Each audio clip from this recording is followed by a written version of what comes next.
Hello friend, જય માતાજી, જય શ્રી કૃષ્ણ. સ્વાગત છે તમારા બધાનું મારા કિચનમાં.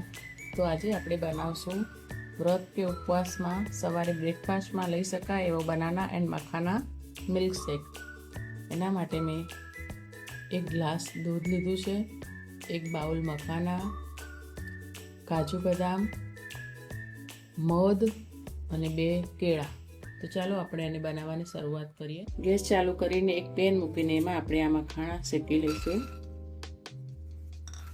ધીમા તાપે આપણે એને શેકી લઈશું, જેથી એમાં કોઈ મોઇશ્ચરનો ભાગ હોય તો એ નીકળી જાય અને મખાણા એકદમ ક્રિસ્પી થઈ જાય, સારી રીતે પીસાઈ જાય આપણા.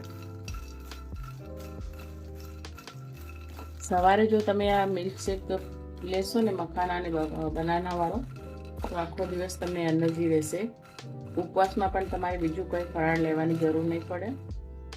આપણે બધા જાણીએ જ છીએ કે મખાણા એ પ્રોટીનથી ભરપૂર હોય છે. આપણે રેગ્યુલરમાં પણ રોજ આપણે એને આવી રીતે શેક બનાવીને પીએ તો એ શરીર માટે હાથ પગના દુખાવા હોય, સાંધાના દુખાવા હોય, સ્કિન ડિસીઝ હોય, હેરફોલનો પ્રોબ્લેમ હોય, કેલ્શિયમ અને પ્રોટીનથી ભરપૂર એવું આપણે રોજ આ લઈએ તો ઘણા બધા એના ફાયદા છે.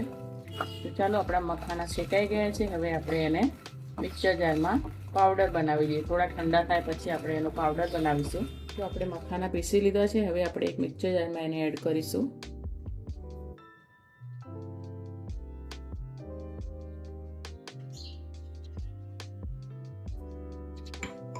એક ગ્લાસ આપણે દૂધ લઈશું.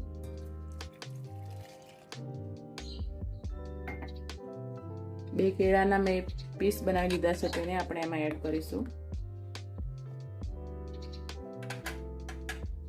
કાજુ બદામ એડ કરીશું. કેળા તો કેલ્શિયમથી ભરપૂર હોય છે, દૂધમાં પણ ભરપૂર માત્રામાં કેલ્શિયમ હોય છે. એટલે જો સવારે તમે આ શેક પી લીધો ને તો તમારો આખો દિવસ એકદમ સરસ જાય છે. જે લોકોના શરીરમાં વીકનેસ રહેતી હોય ને એના માટે તો સવારે ખાસ આ બનાવીને પીવો તો આખો દિવસ એકદમ સરસ જશે. અને લાસ્ટમાં આપણે એમાં મધ એડ કરીશું. આને પણ હવે આપણે પીસી લઈશું અને સરસ એવો શેક બનાવી લઈશું. શેક આપણો રેડી થઈ ગયો છે. મેં એને એક ગ્લાસમાં સર્વ કર્યો છે. તો તૈયાર છે આપણો banana and makhana milk shake. જો તમને આ રેસીપી ગમી હોય તો વિડીયોને લાઇક, શેર અને મારી ચેનલને સબસ્ક્રાઈબ કરજો. ફરી મળીએ એક નવા વિડીયો સાથે. ત્યાં સુધી જય માતાજી, જય શ્રી કૃષ્ણ.